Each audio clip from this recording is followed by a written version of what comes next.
Hi. Um, this is the Q&A video that I had mentioned that I was going to do. I've also got a couple of little my fabric opposites, child toys that I'm just going to be kind of playing with while I go through this Q&A. A lot of people ask me questions, which was great. But I'm not going to have time to answer all the questions. I want to keep this video to about an hour. So I'm starting with the Patreon questions, which there are only 5 of them. So get through those relatively quickly. And then I'll go to the Facebook questions and answer them in order. I saw like the Facebook ones coming up as they came up, and I tried to ignore them. I haven't prepared any answers to any of these, which maybe I'll regret, but hopefully not. And I'm only going to answer like one question from one person because I did notice there were multiple questions from people. I want to be able to get through everything in an hour if I can.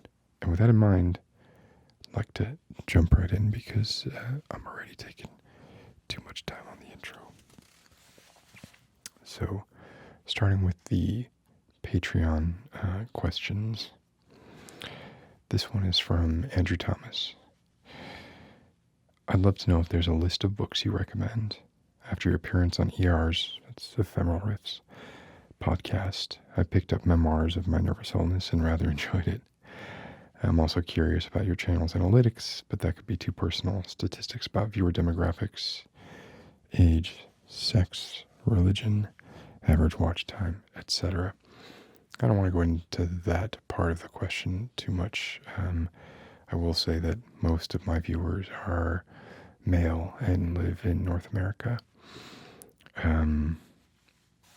But beyond that, don't really want to answer that. But a list of books that I recommend first. Well, first of all, if you got through Memoirs of My Nervous Illness, congratulations. It's really hard to get through. I'm not saying it's like you have to be a genius to get through that book. No, you have to be a sadist, or you have to be a masochist to get through that book. And now look at me, I'm so.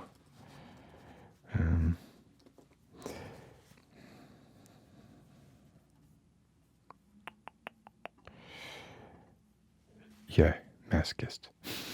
You have to be a masochist to get through that book because it becomes more and more difficult as it goes on. So kudos for getting through that book. As far as a list of books that I recommend, I'm a little worried about repeating myself here. So I'm going to try and think of something that isn't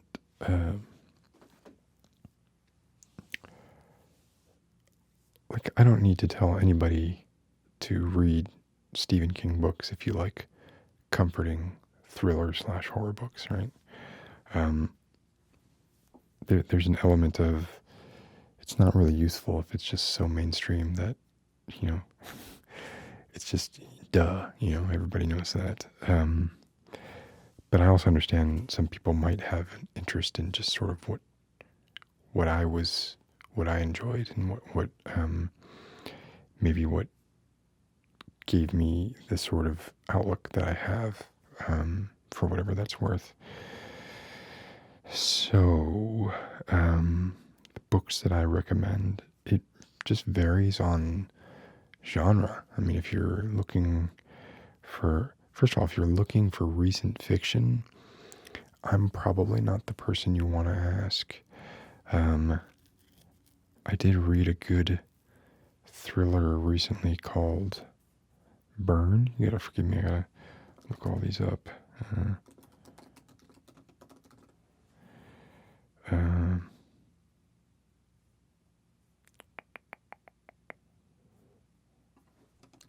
think it was called The Dry, sorry. The Dry was a good murder mystery set in Australia that I found pretty riveting. But honestly, I don't read as much as I used to. I know seems like a terrible thing. I should read more. I listen to a lot of audiobooks. And I guess there's people who just say it, six of one, half dozen of the other. But there's definitely a tendency for me to not pay quite as much attention to an audiobook as I would when I'm reading, and therefore, to maybe not get quite as much out of an audiobook as a book that I read.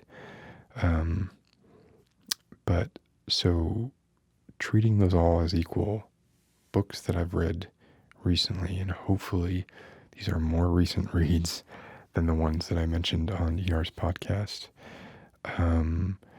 Legacy of Ashes, which is about the history of the CIA. But blew my mind, really. I mean, I'd known something about the history of the CIA prior to reading that book, but that's really an expose on incompetence. And people talk about us going to war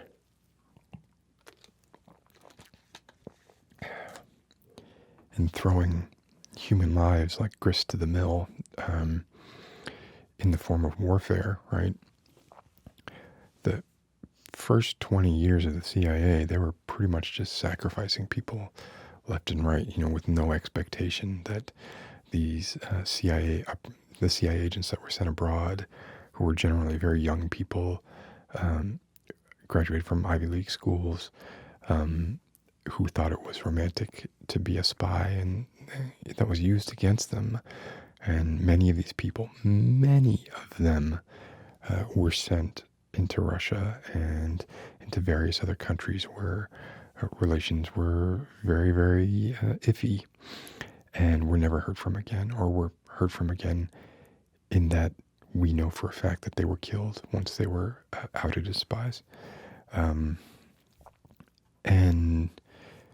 the other thing that alarmed me about that book was basically the CIA didn't get one piece of intelligence right in its first decade. Every major intelligence report was either seriously flawed or completely subverted, in that it was disinformation. Legacy of Ashes, if you want to lose faith in the CIA, if you haven't already, of course. And I mean, there's a very big brother aspect to both the CIA and the FBI. But it's even more disturbing to me when you learn just how incompetent they are and what the level of that incompetence is. Because I tend to think that if you have intelligence and if you think things through, even if you're greedy, you're not going to do as much damage as an idiot who is greedy. Just by virtue of you see the long game, right? And that involves, that's the vampire drinking from its victim, but not killing him or her and allowing him or her to be fed on again and again. That would be the act of an intelligence organization, as opposed to one that just throws bodies away like nothing and plays off the, plays off that sort of romantic notion for these young 21, 22-year-old privileged children who, this is one of those sort of rare instances where being privileged and or white actually worked against you, in that these were people who felt like they were part of a club with a bunch of people who were just like them, and the CIA used that to manipulate these people into trusting them, and they sacrificed their lives. there's a part of me that is like, well, you deserve it. If that's what you want to spend your life doing, live by the sword, die by the sword. Wow. That's the first question. I'm just going to stop. A few other books real quick. I think most people know that I love Philip K. Dick. I also love the Dune series. I read tons of sci-fi and fantasy when I was a kid. Pretty much all I read. So yeah, Frank Herbert. Let me see who else. Obviously Tolkien. But nobody needs to tell you to read Lord of the Rings. Of the more literature, I'll tell you, Isaac Asimov's Foundation trilogy. It's a sci-fi story, but it's almost written like Rise and Fall of the Roman Empire. It's almost written like a history book, which sounds boring, but it's not. It was fascinating and really well done. Obviously, there's, the Douglas Adams and Terry Pratchett, and there's a whole bunch of, I could just name authors and authors and authors. And as far as like the horror stuff goes, obviously Stephen King, Clive Barker, it's a little bit darker, Thomas Harris. I'm currently reading a series of Joe Nesbo books. I like mysteries. I'm not sure, what about mysteries draw me to them exactly. I've thought about it quite a bit. I come to different conclusions almost every time I think about it. So the Joe Nesbo books have been good. I like P.D. James. P.D. James, for anyone who doesn't know, she's sort of like an Agatha Christie who could also write. That sounds mean. But in my opinion, Agatha Christie had great stories and, maybe not such deep characters, but her writing was pretty prosaic and it worked. But P.D. James, I feel, has more nuanced characters and, as a bonus, very little to no sexism or racism.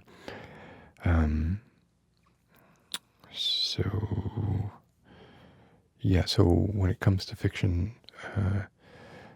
that's where I am now. I recently also read The People Who Eat Darkness, which was a pretty fascinating look into Japanese culture. Very negative, one-sided look into it. But, hopefully when people read one author's opinion on a subject, they're not taking that as gospel, and you realize that's a point of view. It's not like the God's truth, I don't even know why I said that. What else am I reading? Oh, so when it comes to actual like classics, by far when I was in high school, apart from Vonnegut and George Orwell too, yeah, Homage to Catalonia, 1984, obviously, and Vonnegut, everything of his, not just, the sort of ones that were on your summer reading list. Let me see here.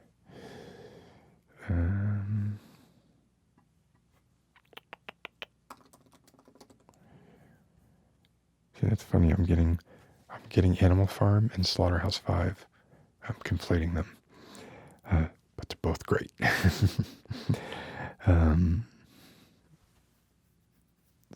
And Dostoevsky. I love Dostoevsky, especially Notes from Underground. I think that's a great book. It has the best opening lines. In fact, just gonna look it up. Thank you, Project Gutenberg. I remember the first time I read this. I read the first the first couple of sentences, and I just knew that I was like, oh, this is going to be good. So the first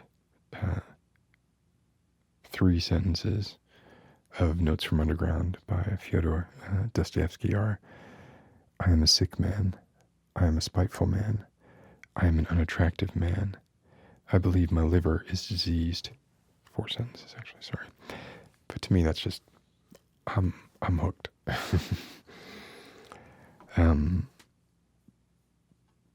So yeah, trying to think of anything else. I mean, I like a lot of history.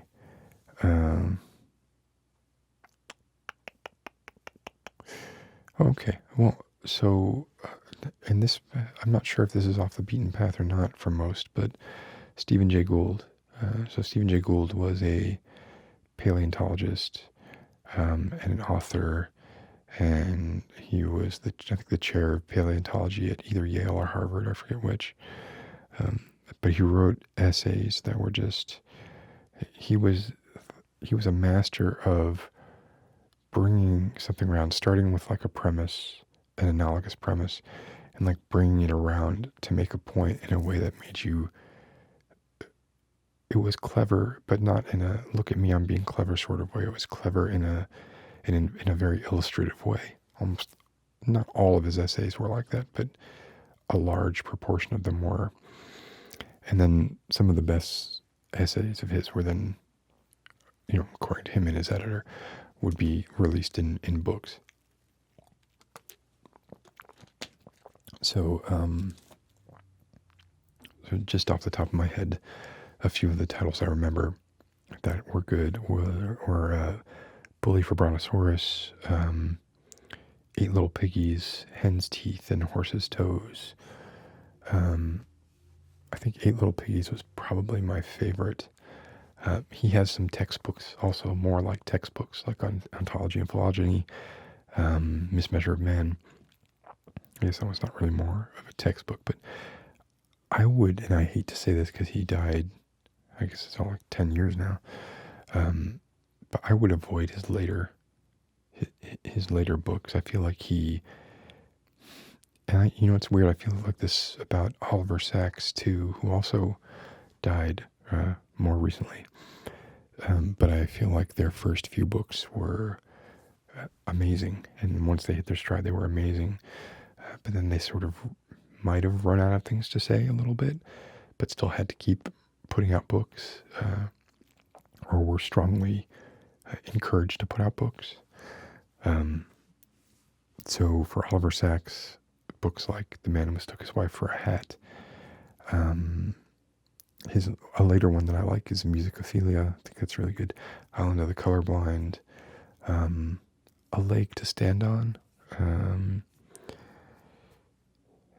Those are the only ones that I remember. But The Man Who Mistook His Wife for a Hat, apart from being an amazing title for a book, is a fantastic book. But so Oliver Sacks, Stephen Jay Gould, if you're into that sort of thing, absolutely love them. Okay. Lexi Griggs. I would like to know if you have plans to make another Harsh Truths video. I find your views very interesting. Would like to hear what you have to say about other difficult subjects. Yeah, I do. I would probably going to do one on the justice system. But I would like, I want to be sure to dot all my I's and cross all my T's before I do that. But probably. Okay, this is from MF. Maybe something about Pioneer's Lash and how the idea came to be. Or how do you start when it comes to setting the stage props for videos? For example, the Carl Sagan video. Do you have a picture in mind? Or do you begin with a few pieces and let it evolve? Pioneer's Lash came out of a story that I had written that was a long time ago. That was just sort of a Cthulhu or sort of a Lovecraftian meets noir detective story meets sophomoric and poorly developed characters and writing, which, my writing is not much better now, but it is better than it was. So I'd written that, and I still have that story. That story is largely the same story that I'd written, and part of me wants to just go ahead and read the story, because there are some people who are like, well, I just want to know what happened, and I don't really know if or when I'm going to get back to shooting the rest of those videos, because they're high overhead, and a good amount of time has passed, and a good amount of the motivation that I had to do them has passed as well. So I don't know. Okay, I gotta skip over the other ones because I gotta keep moving along. Stephanie Eaton, I was wondering if you could tell us a little bit about if you have a background in acting. Also, what other things do you like to do as hobbies, art related or not? I also just want to let you know that I really liked your perspective on following your dreams. Thank you, Stephanie. I do not have a background in acting. I think it's amazing that anybody would think that, and I'm pleased. Well, my Mac is choosing to restart at this moment. For some reason, I don't know. But anyway, I'll keep talking about it. Yeah, I don't have a background in acting. I'm just kind of fumbling my way around. As far as hobbies go, this really sort of is I play guitar a lot.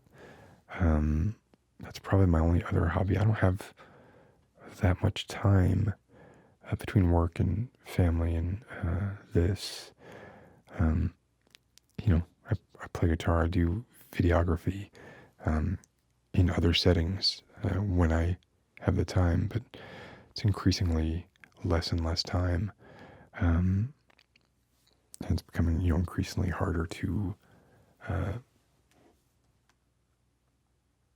do things outside of those few hobbies, including this one. And my Mac is restarting, so I'm just gonna go on my phone. See if I can find the post here. It's horrible. I have an iPhone 6S, and it performs like duty.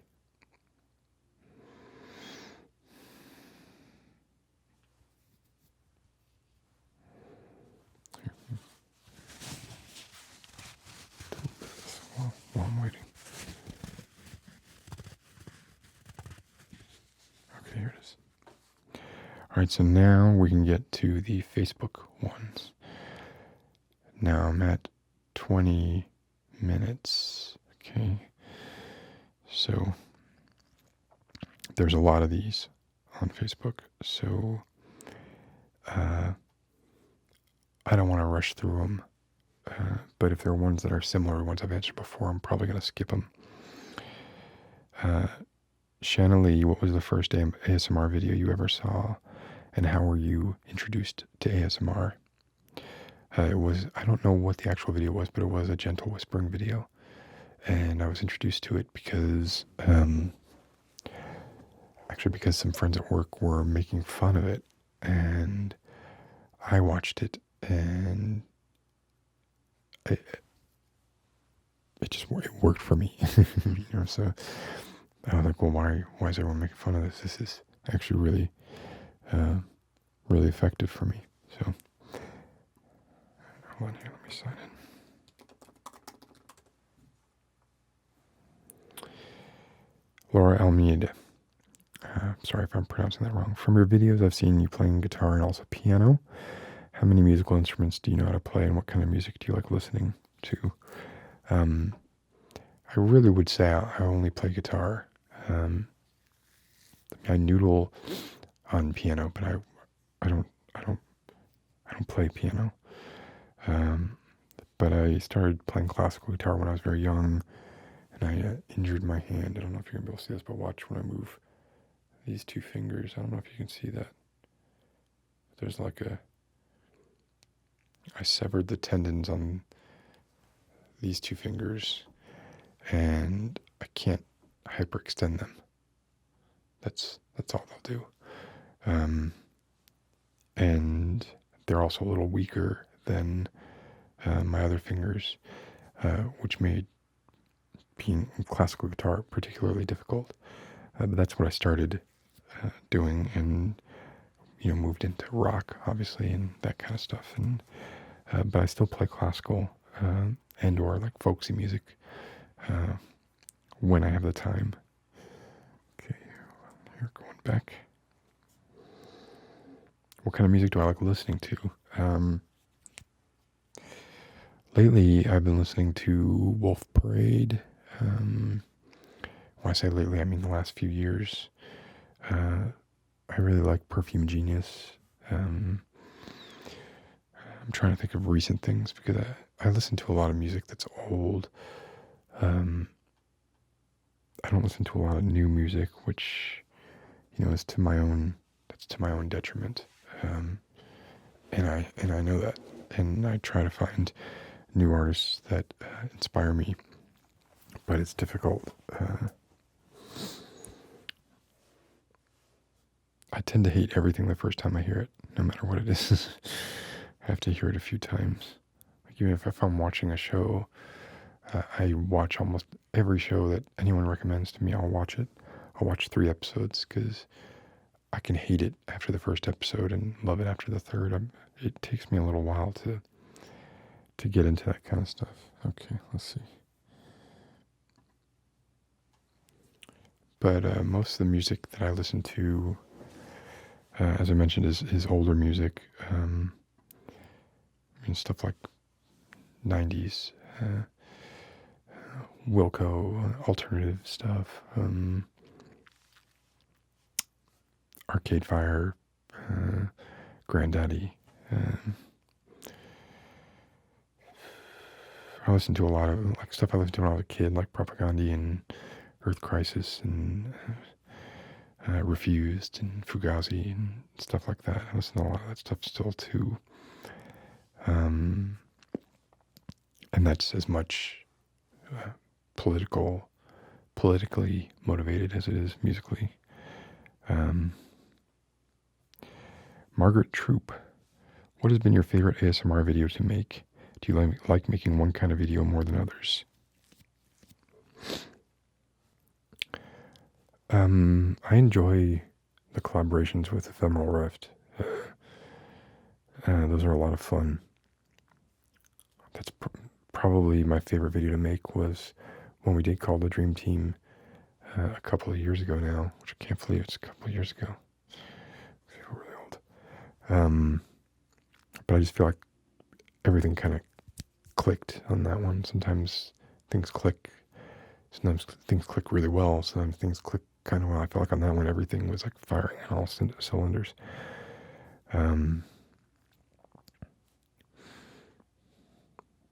Eric Golanelli, what's your ethnicity? Haha, just curious.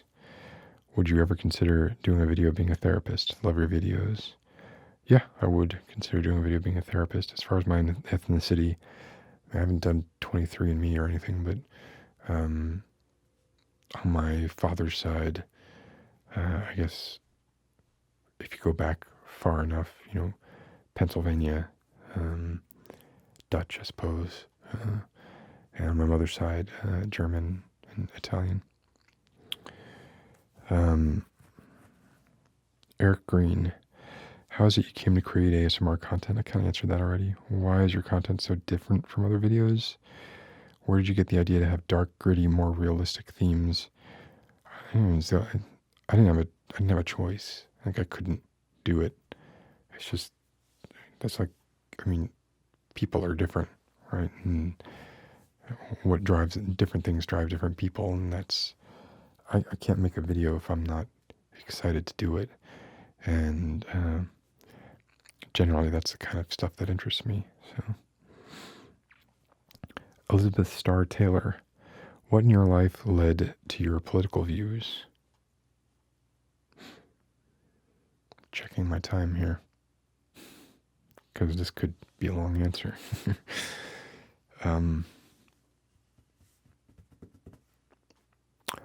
When I was young,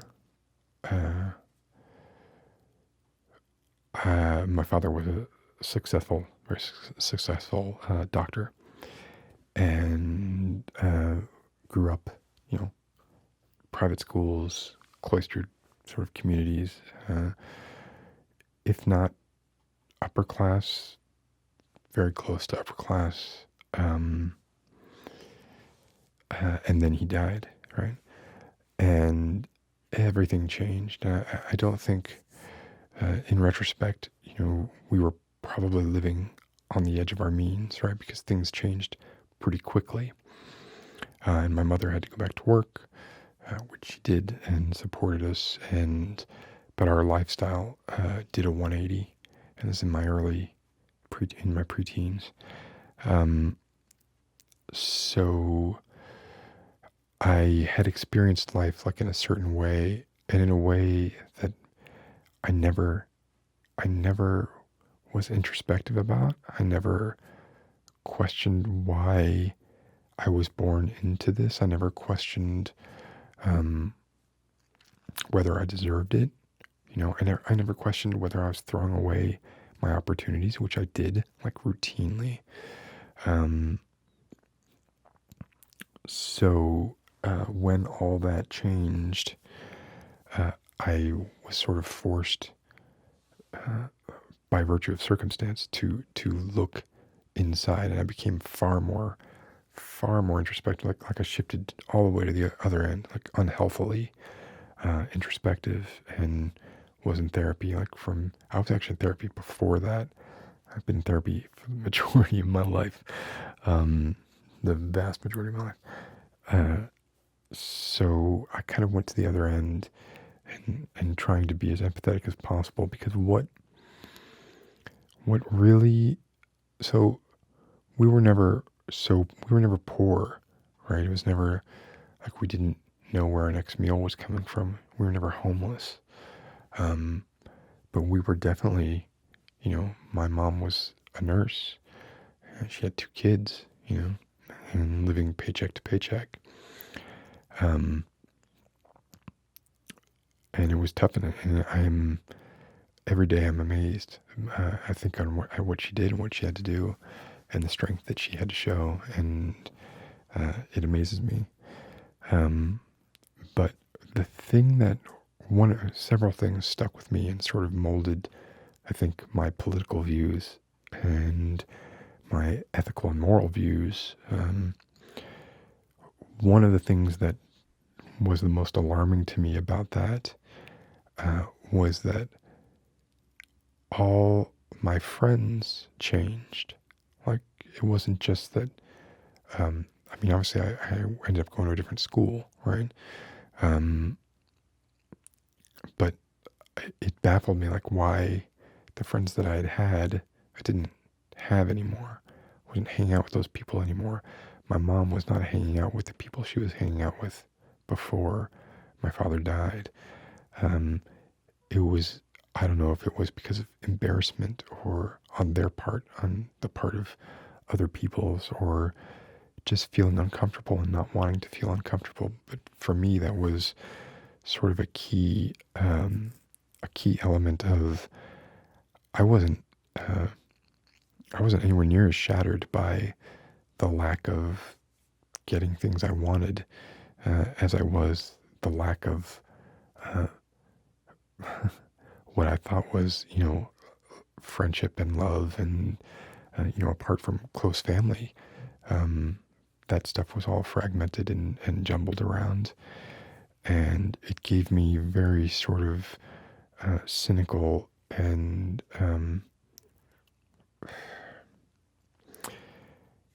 it gave me a very particular view of the caste system. And it gave me a particular view of money and what it means, and what it does, and what it is best used for, and what sort of system we should be creating for people uh, who live well, I mean, it applies for any country, but for me, who live in the United States, like what benefits the most people the most? How do we maximize the benefits?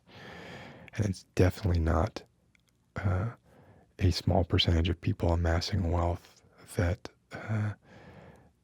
that they do for reasons of competition, you know, fragile masculinity, worrying about, the future generations, wanting to create a dynasty, wanting to do I'm not sure what drives a person to want more than a certain amount, right? But anyway, I don't want to go too far into that. We're clocking along here. Okay.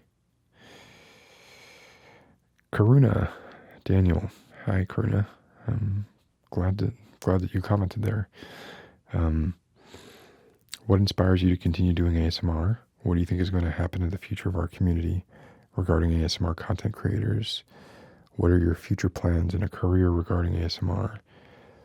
I don't have any future plans as a career. I don't see this becoming a career for me.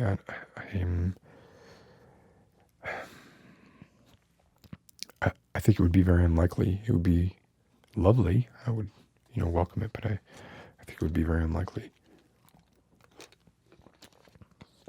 And I have a career and a job that I'm very happy with, that allows me some latitude to do stuff like this. So I'm fairly happy in that regard. My future plans are very much what my past plans have been, which are just, if I get an idea that I really want to get out and I have the motivation to do it, I'm going to do it. And if I don't, I don't. What inspires you to continue doing ASMR? Exactly that, right? I mean, anything, a movie I see, a book I read, a show I watch, just thinking about stuff. There was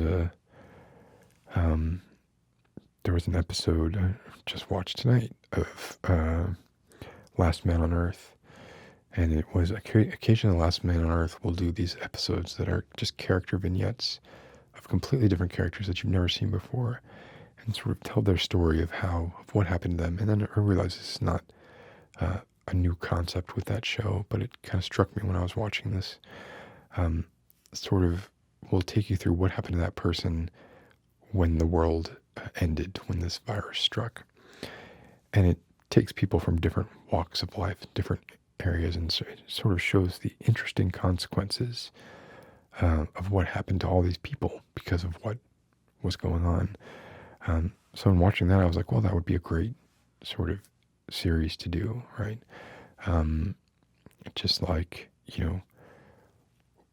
the world has ended, from the point of view of a U.S. senator, right? The post-apocalyptic sort of ramifications of somebody living in an outpost in the Antarctic. I mean, just trying to think of what all these different situations could be and what unique idiosyncratic things would happen for those people. So that kind of inspired me to start thinking about that. Yeah, it just happened tonight. It may go away. That's sort of my own filtering system is, if an idea sticks around long enough in my head, I figure I must like it enough to do it. And if it disappears overnight, then I feel like that's me self-editing.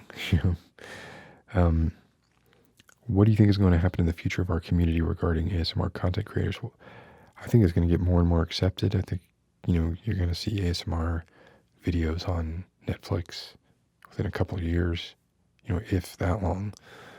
Um, and, I hope that, I really hope that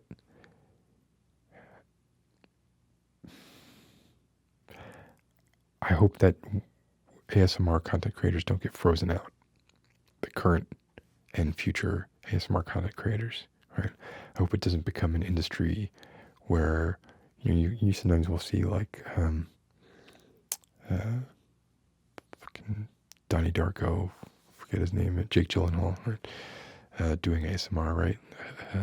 I hope it doesn't come to that, right? Where ASMR is being done in studios by professionals, and we kind of lose the audience. That would be a shame. I don't think that could happen. I think it could like partly happen, but not completely. But I do think it's gonna, as it gets more accepted and more mainstream, we're gonna be, you already have the Yuletide log that shows up on Netflix around Christmas. I think there are going to be ASMR videos on there very soon. And I love your channel, Karuna. I think what you've done is really inspiring, and your story is really inspiring. So thanks for commenting. Ricky Ozenbarg, what's your favorite animal? Random, I know. Don't have one. Next. They're all my favorite. I'm not good at living with animals. Just not. Alice Herrick. I know Alice Herrick is an excellent acrobat / gymnast. I'm not sure what the word is, but I've seen some stuff that she does, and it's amazing. Her question is, how is the collaboration process when working with Ephemeral Rift? Why do you enjoy working with him? I enjoy working with him because he thinks of things that I could never think of, and yet we have like really similar sort of generally, I don't want to overstate this because he may think differently, but I feel like we think we have similar sort of parallel thoughts about a lot of things. And yet the things that he thinks that are different from me are, I find, very interesting, and sort of the things that he will say, like when we're just sort of improvising or whatever, the stuff that comes out of his mouth sometimes is just, I mean, I often will break and we'll have to do another take because it just, he says something that's just so unexpected and off the wall. And I admire that, and, I feel like I try to do that. I can't reach his level, but the more that I work with him, the more that I sort of see the whole person, and I think we just get along, right? I mean, yeah, I mean, and that's rare when you're in your 40s to meet somebody that you get along with. It's not common. Okay, we are at 40 minutes. I'm gonna have to skip a few of these. I'm so sorry. Carla Pelcari, is there a type of ASMR video that you would probably never make? I would never make an erotic video. Not that I judge them or think that they're wrong or bad or anything like that. It's just not for me.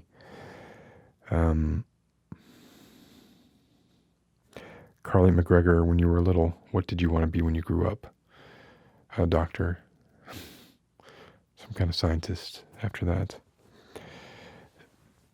And then a game designer. So,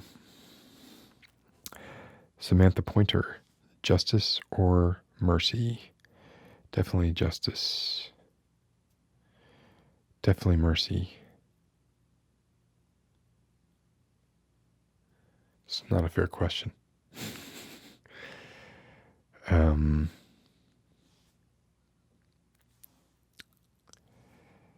Okay, hey Kit Fox. What would be your most desired features of a dystopian future to live in? What would be your top survival assets? What would make you a high-value target for murder or kidnapping?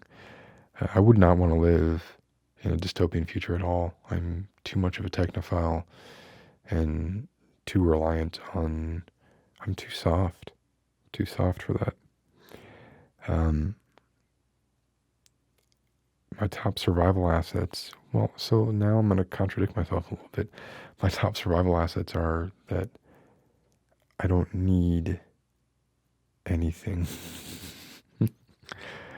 Like, I mean, I could sleep on a floor. I'm not really particular when it comes to that stuff. And I can eat. Like, I don't eat for pleasure generally. I'm one of those people that just eats to stop the feeling in the tummy. What would make me a high value target for murder or kidnapping? White. I'm a white male. Somebody would think that they could get a high ransom for me, and woe unto them. They would be very disappointed. Hannah Lynch, would you rather encounter one horse-sized chicken or 100 chicken-sized horses?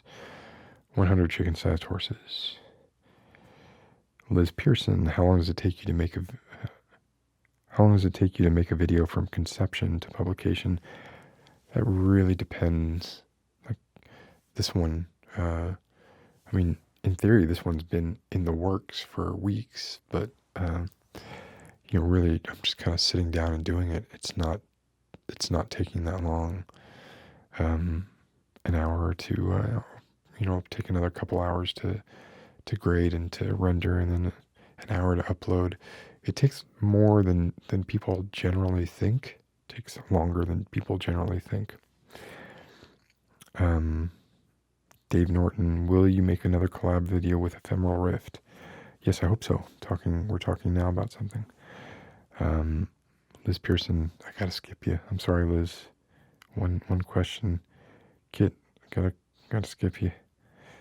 Except for, I know, are you an asshole? Yes, I am. Alkazemi Sprixie Deutsch. Sorry. I should have given it away right now. Es Deutsch kleine Kinder. Wirhaus. No, I don't speak German. My parents spoke German when they didn't want us to understand what they were saying. But I'm familiar with German. Okay, I have to skip a few here. I'm sorry. I can't. There's some repeats here I've got to skip. Okay, Cameron Campbell. So I've been watching your videos for a while now, and first I wanted to thank you. I listen to your videos a lot when my anxiety and depression get really bad, and they help me get through it. That's awesome to hear. Thank you, Cameron. I wanted to ask you, do you prefer making the more serious videos or the more nonsensical ones? I enjoy the process of the nonsensical ones probably more than the serious ones, but I probably enjoy the outcome of the serious ones more. But most of my videos are nonsensical. Most of them have an element of nonsense going on in there. Yeah. Roy Goose, what's the most interesting part of editing? And the least interesting? I know you like your editing. No, I don't like my editing. For me, it's a necessary evil. The only part I like is color grading. Yeah, I don't love it. I'm sorry I'm skipping some of these, but I just have to.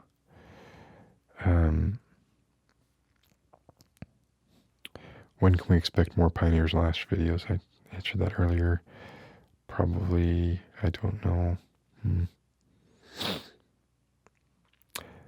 Boxers or briefs? Always boxer briefs. Always.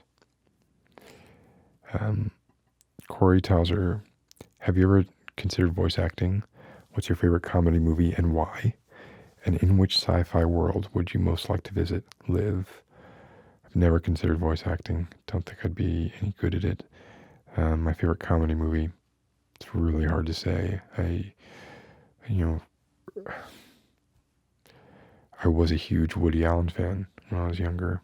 It's very hard for me to watch his movies now, but I used to think Manhattan was like my favorite comedy of all time.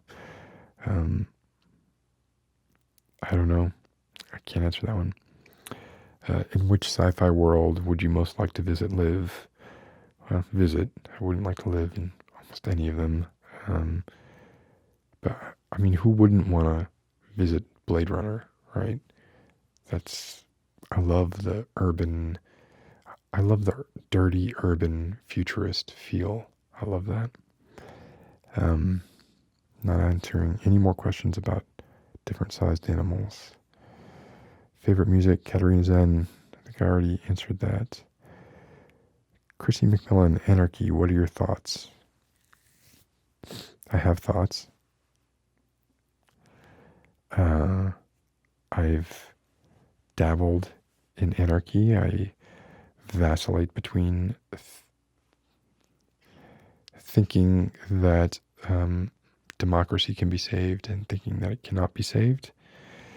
I lived on an anarchist commune. I associated with anarchists. I was part of black bloc groups. I was arrested.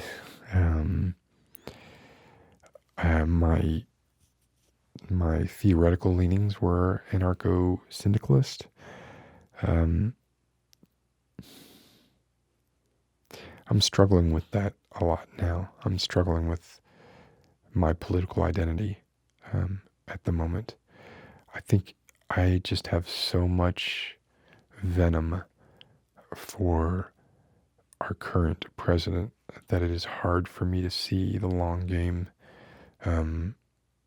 I just want him gone.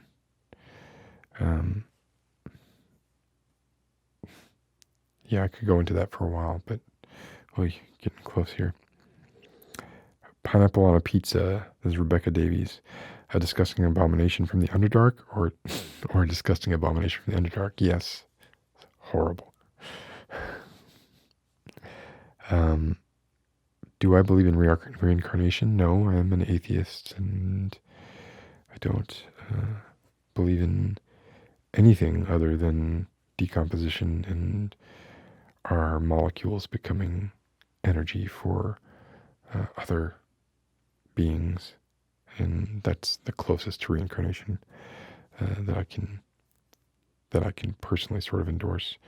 Also, which equipment would you recommend for an aspiring filmmaker?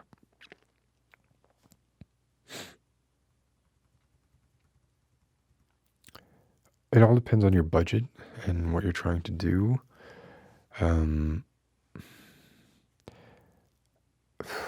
I think you can't go wrong with like a Panasonic GH3. You know, they're older now, and you can get them really cheap. If you want video, that's or really the Canon C100, the original Canon C100. You can get that now. That camera was $7,000 when it came out. You can get it now for $1,000. I know that's still a lot of money for most people, but that's the Canon C100. Almost every camera, if you buy a camera that's 3 or 4 years old now, you're going to get it for a fraction of what you paid for it originally, or what it was worth originally. So it's worth looking at used cameras. Tandia Clover. Hi, Tandia. Do you have an embarrassing memory you'd be willing to share with us? No, I don't. I have to keep some veil between. I mean, I certainly have plenty of embarrassing. Okay, let's talk about my embarrassing. Most of my embarrassing memories come from being bullied in high school or junior high. I fell into like a weird strata. Like, I guess I was what you would call a freak, right? I wasn't geeky enough to be a geek, in that I didn't study. I skipped school a lot. But I wasn't doing drugs. I was completely straight edge until my early 20s. Um, uh, so, but I would get, bullied, harassed, and I always, would have those sort of revenge fantasies. Um, and I mean, all of those were embarrassing. And I remember once there was, I don't remember what grade this was, maybe seventh or eighth grade, um, seventh, seventh or eighth. There was a kid a football player who would always my mom would let us stop and get candy in the mornings. And there was a kid who would always come up to us and shake us down for candy. It wasn't like he took all our candy, but he was like, "Hey, I know you have candy. Come on, let me see what you got. Give me some," kind of, but in a way that was like, or else, Um, so one morning I got chiclets, and then I got laxative gum, and I put the laxative gum in the chiclets, and I gave him the chiclets, and he took the chiclets and he just poured them into his mouth. He had all of them. And it was a similar kind of gum. It was like a candy coating, and then the gum on the inside, but it was laxative. And then a couple days later, I was walking down the hall. I had a big friend, like one of my best friends was a big kid.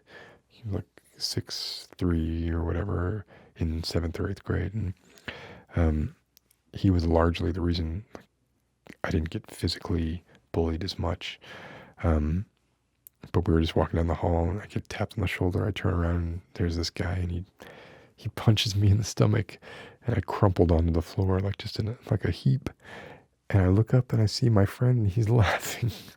I got really upset at him because I was like, you're supposed to have my back. And, he had known what I had done to the guy, and I guess he thought it was justice. But generally, my embarrassing memories come from when I was young and didn't stand up for myself.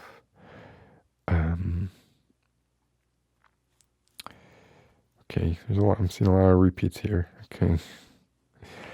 Rose Lily.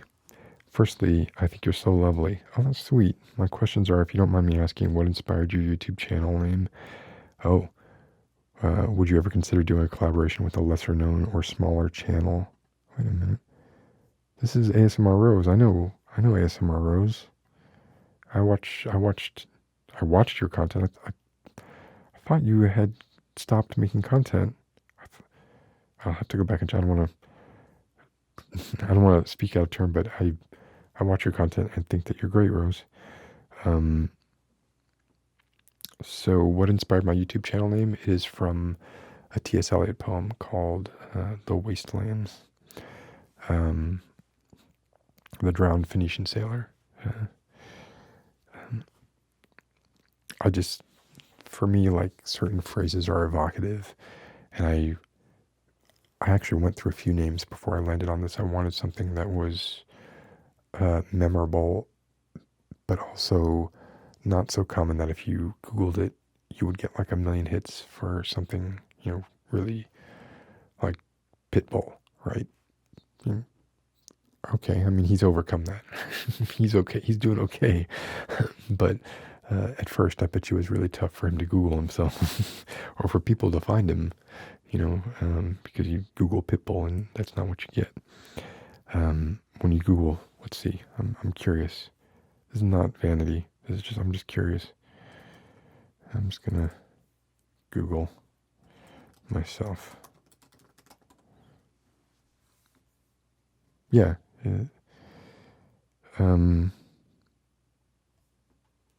The T.S. Eliot poem doesn't even come up until the 5th result, which I don't know if that's, I'm proud of that or ashamed of that. And yes, I would definitely consider doing collaborations with lesser known or smaller channels. I'm not a big fan of collaborations that are, I film something and then you film something and we just put there. I need some reason for those things to go together. So it's really about the idea. But yeah, I would love to. Gary Yarangami, are you my dad? I don't know. It's a honest question. Oh. Derek Michael Hartman. Hi, Derek. Do you feel that you are fairly authentic on social media in general? Fuck you, Derek. Or do you try and maintain a certain persona in a lot of ways? Has that been a dilemma for you at all? It's uh, it's a very good question, and I like to think of the person that I am when I am Phoenician sailor. I like to think of myself as my best self, um, the way that I would like to be, the way that I aspire to be. I'm not always that way in real life. Um, I'm not as militant or as harsh in real life. Um, I occasionally get people telling me that I like use words, like I try to use impressive words. I've had my partner tell me that, like, but many other people. I don't do that. I don't, or at least I don't intentionally do that. I think I just read a lot as a kid when I went through those really, really introverted years, and that vocabulary stuck with me. I don't do that intentionally, but I do try to maintain a certain persona. But it has not been a dilemma for me at all. In fact, if anything, it's helped me model myself more after the the persona.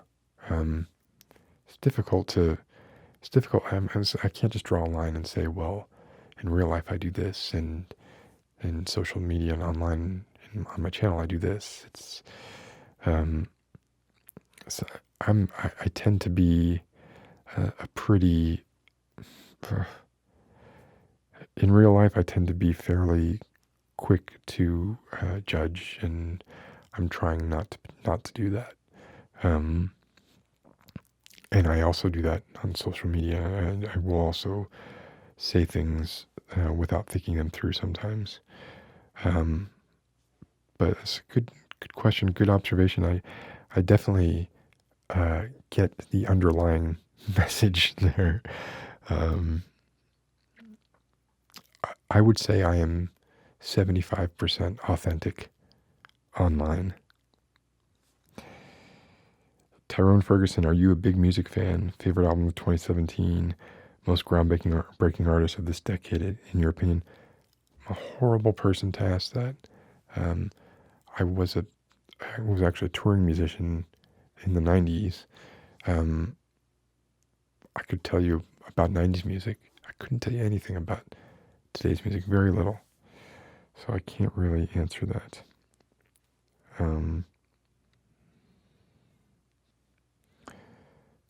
Mark Hunter.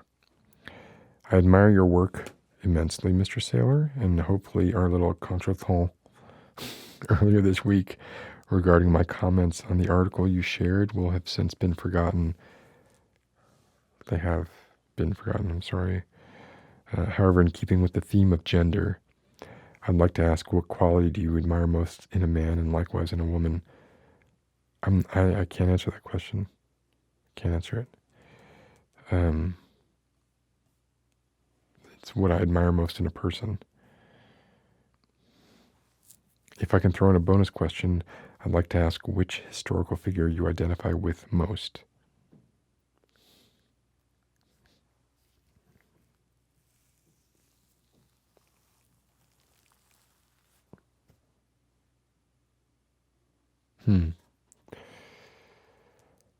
Well, that would be hubris.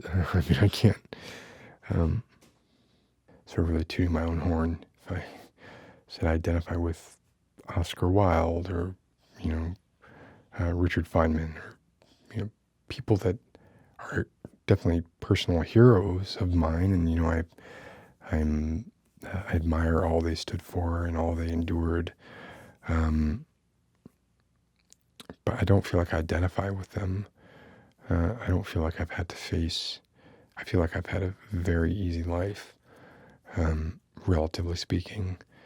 And it is because of that fact that I feel like it's incumbent upon me to not be idle and not let the status quo, or not be complicit in the status quo that allows someone like me to lead such an easy life when so many other people have such difficult lives.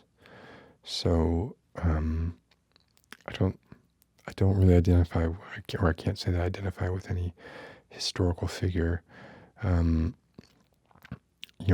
think our founding fathers are overrated. American founding fathers are overrated. So I probably wouldn't want to identify with any of them in any case, with the exception of possibly, Benjamin Franklin, but even he did some pretty shady stuff, right? So yeah, and we're hitting an hour, and I wanted to keep this video to an hour. I'm sorry if I didn't get to your question, but thank you very much for submitting your questions, and keep them coming. I mean, I'm sure I'll do another one of these at some point, or I can answer, when I was getting these Facebook questions, it was very difficult for me not to answer the questions in line, like in the Facebook thread. So at this point now, having done this video, if you have another question, just put it in the comments and I'll try and get to those then. Okay, thanks, and I'm going to see you soon with another role play. Hoping it works out.